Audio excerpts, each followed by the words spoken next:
What's going on, everyone? Welcome back to my channel. Today's video is new release review, where I'm going to give you my quick thoughts and opinions about some of the most recent brand new releases. Are they worth your time? But most importantly, are they worth your money? So I'm going to try to get through as quickly as possible. I do have a mighty stack of brand new releases sitting next to me. I tried to watch as much as possible because once October hits, my main priority are horror films. I'm still going to watch other genres of movies. Don't worry about that. But horror films do take over the priority. So I have quite the stack. We got to get started. So we might as well get started, speaking of horror, with Chucky films. Bride, Seed, Curse, and Cult all recently upgraded to 4K. Now, I have seen these movies before in my Blu-ray collection that I had, and then I decided to upgrade to 4K when these were announced. I was very excited. I'm a very new Chucky fan. It's not my favorite franchise as far as horror films go, but I do enjoy watching it once a year around this time. So it was great to watch all of these. They're just cheesy, good fun, especially these last four movies. I always consider them to be the cheesiest of the franchise because 1, 2, and 3 are very solid, and then once you get to Bride, the cheese starts to melt. The cheesiness of the Velveeta starts to melt on the nacho plate, starting with Bride. It really spreads out with Seed, and then it's all over the place with the other two. But I will say that Curse of Chucky, I feel, is a little bit more elevated, considering it's like, what, number 6 in the franchise. So I don't consider that one to be a bad movie. I feel like some people are harsh with it, but I feel like there's decent kills in there. As far as the 4K transfers go, I feel like Bride and Seed look the best for some reason. Not that any of these are bad transfers, because they're not. They all look good. But for some reason, Bride and Seed, to me, look the best. And that's really weird for me to say best and Seed of Chucky in the same sentence, because that movie to me is the worst of the franchise. However, I will say, upon revisiting it, I had fun. I had more fun watching it the second time around. I feel like the first time you watch it, it's kind of like a culture shock moment where you don't really know what's happening in front of you. And then the second time, you're prepared for it. You already know what's going to happen. So you kind of just like embrace it and go with it. I feel like that's what happened to me with Seed of Chucky. So that's fine with me. That's great. But I enjoyed all of these. Had a great time. Wonderful fun, as always. Chucky, I will see you this time next year. Okay, let's put those off the side and let's move on because we got to get going. All right. Sleepy Hollow. I mean, this, besides being an awesome steelbook, because the steelbook is absolutely amazing. I did the unboxing of it here on my channel if you're interested in seeing it. But I mean, really quickly, like, look at this. Look, it's a book inside of a steelbook. That's insane. But Sleepy Hollow has recently become one of my favorites during spooky season, during this time of year. The vibe, I feel like it's one of Tim Burton's better films. Him and Johnny Depp just have that magic director-actor relationship, that magic relationship that certain dynamics have, like Scorsese and De Niro, and then you have Kurt Russell and John Carpenter. Like, there's just some pairings that work so well together, and Johnny Depp and Tim Burton are definitely one of those pairs. I love Johnny Depp in this movie, but the number one thing that I love most is that this 4K transfer might be the best of the year. When I first started watching this, I was so impressed because it just looks so amazing. The entire vibe of the film is very dark and dreary, and it has a lot of dark tones to it. And because of that, I feel like the 4K transfer just really shone through. I don't know. It just elevated. The 4K transfer just elevated the entire film to another level, and it looks amazing. If there is one 4K transfer that I can convince you to upgrade. If you have a DVD, pick it up. Pick up the 4K because you will not regret it. It looks amazing. If you cannot find the Steelbook, then pick up the 4K slipcover. Just pick up the 4K. Just pick up the 4K because you need it. All right. I'm done with my rant. Let's move on to Matilda. Matilda was so cute and so much fun. This movie surprised the heck out of me because there were so many people when I said I've never seen Matilda before. It's like people were shocked, like falling out of their chairs. What? You've never seen Matilda? What's wrong with you? Well, Matilda, the time period it came out, I was like an angsty teenager phase. You know what I mean? So this wasn't really targeted towards myself. I was older. I wasn't interested in watching Matilda, but you know, in my 40s, I am, so whatever. But it's an awesome looking steelbook. There we go. But more importantly, what a cute movie. I absolutely loved it. I knew going in I was either going to really love this film or I wasn't going to care for it. And I'm so happy that I really enjoyed it. I loved it. Mama Bluray and I watched it together. She enjoyed it as well.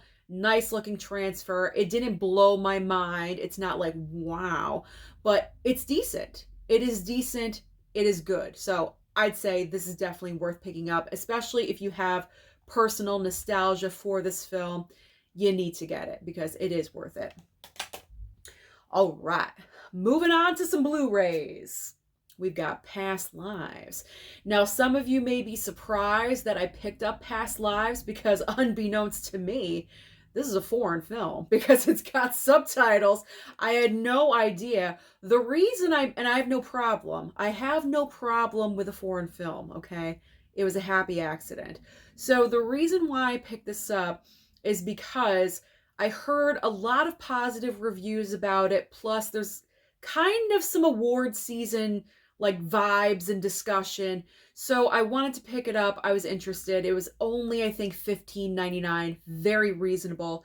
And it is an A24 title. I like picking up A24. I like to support A24 because they're very much outside of the box, but they're like interesting and happy outside, like interesting and happy accident outside the box. You know what I'm saying? So this one, again, was going to be a hit or a miss. And Past Lives, we actually watched just last night. And I'm happy to report that I did enjoy this movie. The only negative I will say about this, it's not the most rewatchable film. It's very heavy with the drama. I do love the story. I love the entire concept because it's very realistic. It's very realistic on how I would feel if I was in her situation, in her shoes, in this situation. I would probably do the same exact thing. And if you've seen this movie and how it ends, you understand. You get like the emotion that she has, and it's very, very, very deep. It's a deep movie.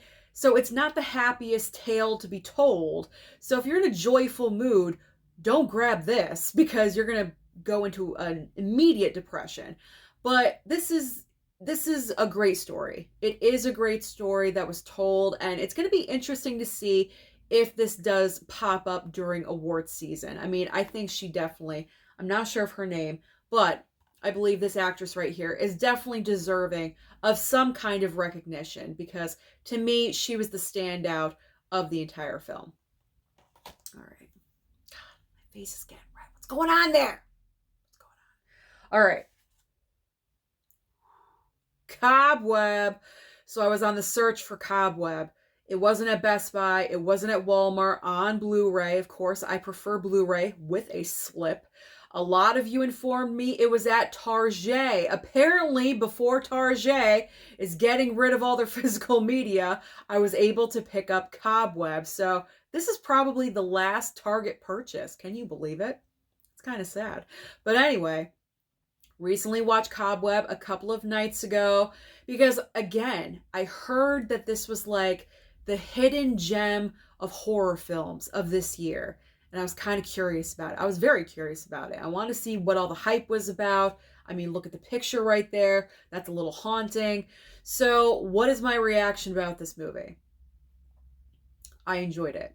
I really did. I enjoyed it. Is it the most original idea? No, but I was scared because as I was watching it, I was like, what is happening? Because this movie zigzags in different directions. And I was like, where is this going? Why are they acting that way? You pretty much question everything in this film. And even once it ends, you're still questioning things. So it was good in that aspect. But as far as original ideas, it's not the most original idea.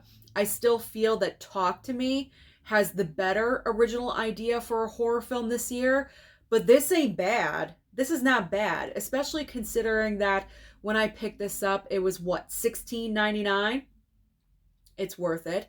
But if you do want to save a little bit of money, Cobweb is coming to Hulu, I believe October 15th or October 20th. One of those days. In just a couple of weeks, you will be able to stream this on Hulu. So if you do want to save some money, again, then opt to stream it. You don't have to buy it. It's not a must-have, but you could stream it if you want to. Okay. Next up. I mean, do I have to? Do I have to say anything? I've gushed. I've talked about this movie for months now. This came out in April at the movie theater, and I feel like any chance I can, I gush about Air. And I'm telling you right now, my top 10 movies of the entire year, Air will still be in there. It's just, it's great. It's great. It's well directed. It's well acted. You have great performances in here. I love the behind the scenes true story of how this whole thing came to be. It's just so inspirational. That is the key word. Inspirational, because you have Matt Damon, who is just at the end of his rope, and he bet everything, or his character bet everything on Michael Jordan, and we all know what happened. It's an amazing story, and it's just so good. It's just so good. So we're just going to move on because there's nothing else to say about it, because I've gushed about it enough. All right. Little Women from 1933. I am so happy that I picked this up. I adore the story of Little Women. I always have, ever since I was little. The version from 1994 is my personal favorite, with Winona, Susan Sarandon, Kirsten Dunst. I don't have to go through it. You guys know what I'm talking about. That is my personal favorite. But when I saw that this was going to be a brand new release, I was very curious about it, because Katharine Hepburn plays Jo in Little Women in this version. And Jo needs to be portrayed by a certain kind of personality. And I said, you know what? That's good casting, because Katharine Hepburn has that spunk, that spark that Jo March has. If you know the story of Little Women, then you know the character of Jo. And I thought Katharine Hepburn was perfect casting. I actually watched this after I did the DVD battle. I was part of a DVD battle, there we go, on Bob's Blu-rays channel, and it was like a 3-hour movie battle. It was a lot of fun, and afterwards, I just wanted to relax. So I immediately went to this movie. It's a wonderful black and white film. Black and white films relax me, so I knew this was the perfect choice, and I really enjoyed it. It hits the same notes, pretty much. It doesn't really go outside the box and does anything weird, like it hits the same notes in every single retelling of Little Women. Little differences here and there, but loved it. If you love the story of Little Women, if you love Katharine Hepburn, then I highly recommend you pick up this Blu-ray. All right. Ghoulies. What did I think of Ghoulies? I know a lot of you were commenting, Susan, I can't wait to hear your thoughts on Ghoulies. What is this? What was this? What was this? The entire story of this movie, you have this couple. The guy inherits like this rundown mansion, I guess, from someone that passed. I forget. He inherits this mansion. It's so run down. It's horrible. It's a total fixer-upper. Apparently, in the past there was like sacrifices going on in the basement of this mansion, and the one that inherits the property starts doing this, and the ghoulies start appearing like they're all over the place. I thought they all looked like this. Popping out of toilets. Apparently I was wrong. They're like ghoulies, all of these little creatures just like running around causing mass havoc. I mean, this is ridiculous. This movie is ridiculous. But you know what? I had fun watching it. Plus, there is a bonus. A very early celebrity starred in this movie, and that is Mariska Hargitay, as we know from SVU. This was probably one of her first movies that she ever did. So there we go. That's a bonus. I love that. So how is the 4K transfer? Because this is from the brand new 4K line from MVD. You guys remember Swamp Thing was the first. How does this compare to Swamp Thing? It looked good, but I feel like Swamp Thing looked a little bit better. So take it for what you will. It's not a bad transfer. It's not bad, but it's not as good as Swamp Thing. So I will say that. But if you're down for the Velveeta cheese and you know this movie, you love this movie, then pick it up. But I would say if you never heard of Ghoulies like myself, you don't need it. You don't need to have it. Is it going to be a regret? I don't know. Possibly. You're just going to have to wait until December to see if that's on my regret to buy list. Okay, the next three all go together because they're the Expendables 4K Steelbooks. Oh, yes, baby. So, yes, I rewatched all of these to prepare for the fourth movie that unfortunately did not live up to anyone's expectations at all whatsoever. I was very disappointed, but I have to say rewatching all of these was a lot of fun. 2 is beyond the best. 2 is my favorite. It has so many great moments, tons of awesome action sequences. If every single movie was at 2's level, it would be perfect. This would be like a near perfect franchise if every single film was like the second movie. But unfortunately, it's never like that. There's always a best one, and then one that's kind of like the best one, which is, number 1. And then there's 3. And then we thought 3 couldn't get any worse. Well, now we have 4. And 4 is definitely the worst. But these were fun. Fun rewatches. They look great. Great 4K transfers. But I mean, with more modern movies, movies that come out nowadays, I'm not surprised when they do look amazing with 4K. Even though these ones are a little bit older, they looked solid. Solid 4K transfers. So, I mean, you don't necessarily have to pick up the Steelbooks. I would recommend to pick up the Steelbooks because as a Steelbook collector, as a Lionsgate Steelbook collector, yes, they had to be in my collection, so happy to rewatch. It was a lot of fun. But I mean, I just love the chemistry between Stallone and Statham. I think those two together just have something. They're one of the great duos, action duos on screen, even though they are part of a larger group. But when they have those moments when they're alone together, those are one of my favorite parts of the entire film. That and nonstop action. Okay, next up. Across the Spider-Verse. Finally watched Across the Spider-Verse. First, I had to go back and watch Into the Spider-Verse because it had been so long since I've seen the first film. I had to rewatch it, refresh my brain, so I did that. Then I dove headfirst into Across the Spider-Verse. I will say, great movie. It's not going to be in my top 10 of the year. It's very close. It's very close. It's beautiful to look at. It is amazing looking, don't get me wrong. But I feel like with Across the Spider-Verse, they kind of overdid it just a little bit because of the great success that the first film found on streaming. It got extremely popular. I believe it won Best Animated Feature at the Academy Awards. So because of that, there's kind of an expectation. And they kind of went with more is more when, to me, less is more. Meaning, the runtime. The runtime is extremely long. There's no reason why this movie should be over 2.5 hours. It is way, way too long for an animated film. I mean, you're mainly targeting children. Well, not necessarily. I guess that's a stupid statement to make with these movies. But I mean, children are going to want to go and see this. They're going to want to watch it at home.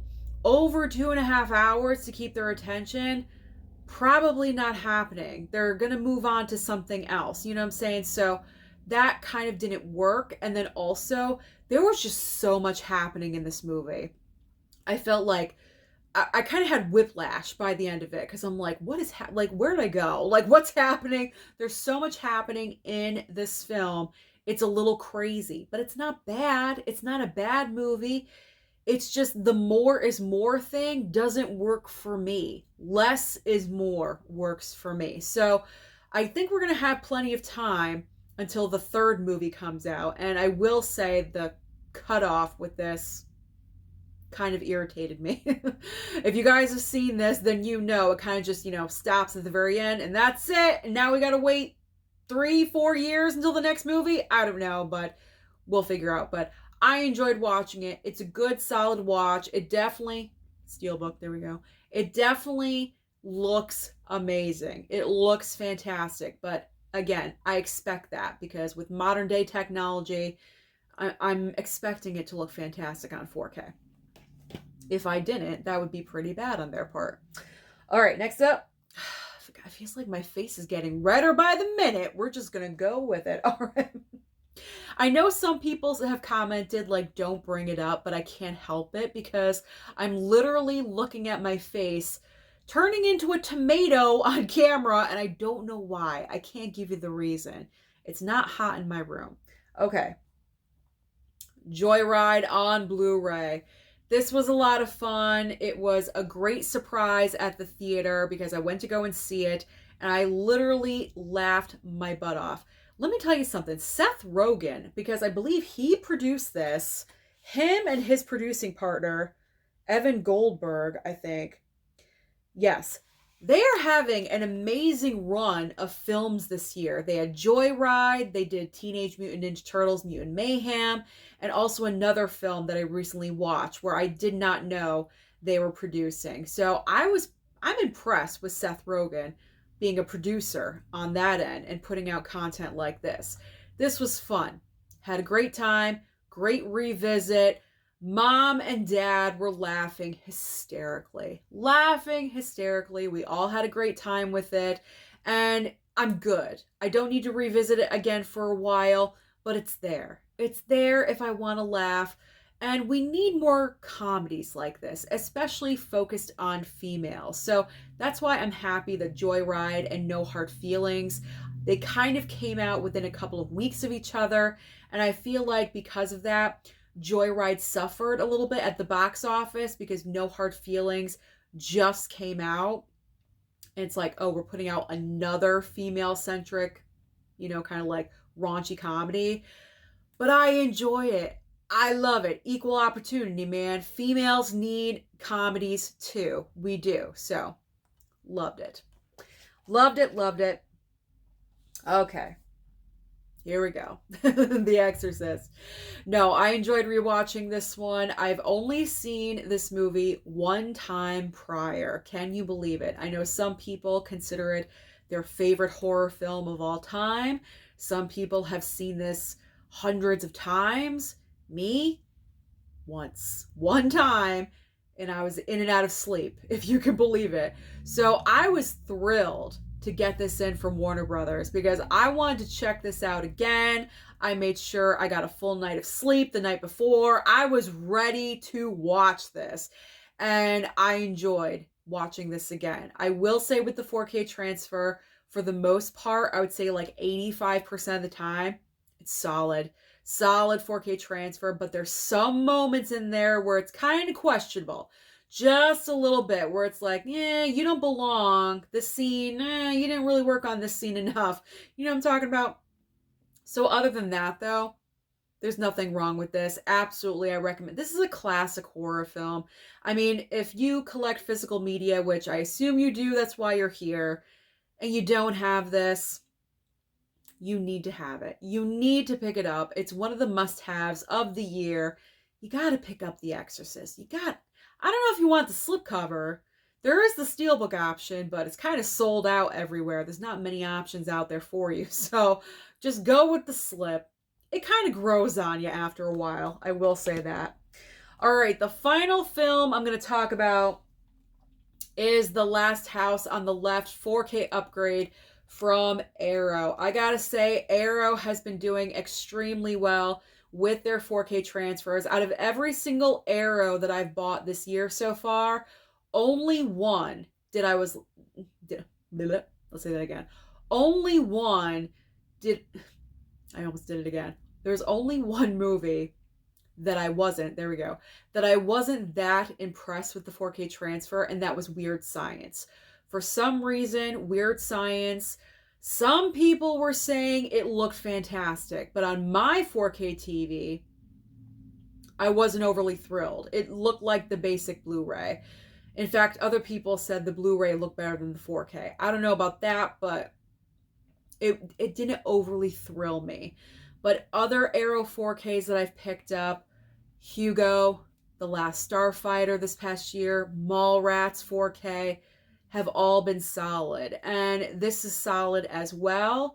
And I enjoyed this remake better than the original, Wes Craven's Last House on the Left. At that time period, it was like, the early 70s when that movie came out. People considered it very shocking, like, oh my God.